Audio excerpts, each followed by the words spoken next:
sometimes chronic pains doesn't make sense. Okay, if you can imagine in your body the network of nerves that are in your body.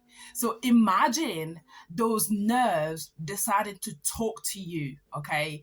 Talk to you not in a gentle way, but talking to you, poking at you, doing everything to stop you moving in any ways, okay?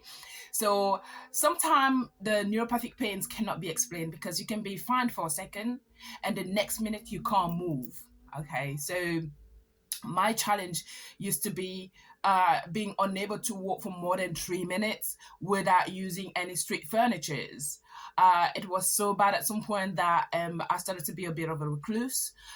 It took a long time to diagnose because I could still go to work, but there were times where it was practically impossible for me to do anything. So neuropathic pains, if people are watching you, they're not always able to say whether there's something going on. It's when they observe you walking and the way that you do certain things. I used to walk in the street as if I was counting the tiles in the street because my steps were the smallest step possible.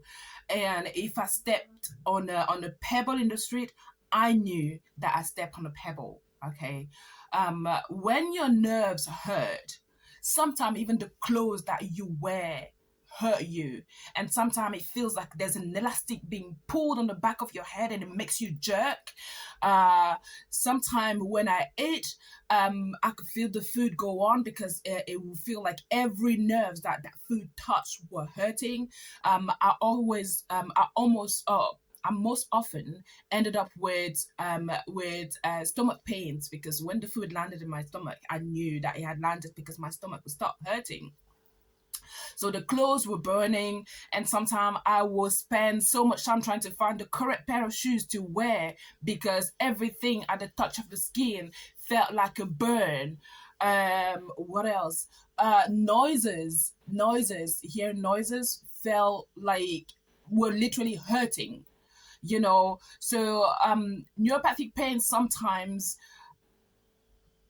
cannot be explained. It's a bit like fibromyalgia. With fibromyalgia comes a lot of fatigue. What is her name? Lady Gaga suffered from fibromyalgia, but she still has to go out and do whatever she has to do.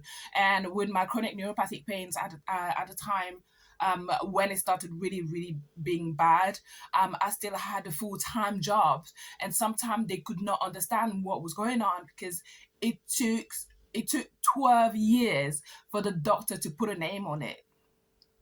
One of the challenges with chronic neuropathic pains is because it's invisible, people treat you as a lunatic. Okay, so I used to take time off of work to go see my GP, and it took 12 years, as I said, and they would do all sorts of exams. They did brain scan, they do chest scans, wrist, the feet scan, because we couldn't understand that all of that were related.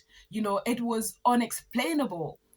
And one of the last appointment, when I really got fed up at the doctor's, at some point I came and sat down and he said, "Oh, your 15 minutes are over." I decided to do a city. I was in tears because at that point I was starting to be a real recluse and I was staying at home, and I really literally had to convince myself to get out of the house because I was so in pain. So I sat in his office and I didn't want to leave. And so he got fed up with me crying in his office. And as a throwback, he said to me, "Oh, well, I'm going to recommend you to this musculoskeletal, whatever." And he sent me there. And when I went and I sat down and I spoke to that woman, when something is happening to you and you're trying to explain to people for so long that something is happening to you and nobody is listening to you. So when I went and I sat down in the office of this woman and I started to explain what was happening, I could see in her eyes that she could understand what I was talking about.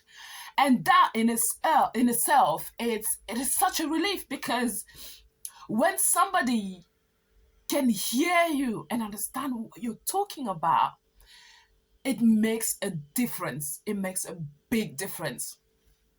So I went and sat down with this woman, and we had finally put a name into these things, what was bothering me for so many years.